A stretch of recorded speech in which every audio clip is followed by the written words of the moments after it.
Double whammy. Farmers again counting losses due to heavy rains.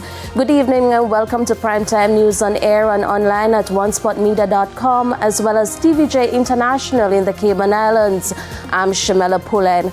Also this evening, what's happening with Joyland Silvera? Attorney gives updates on investigation into the murder of the former MP's wife and why some Jamaicans say they will not vote in the upcoming local government elections. There's also sports and weather in this newscast, so please stay with us. Details right after the break.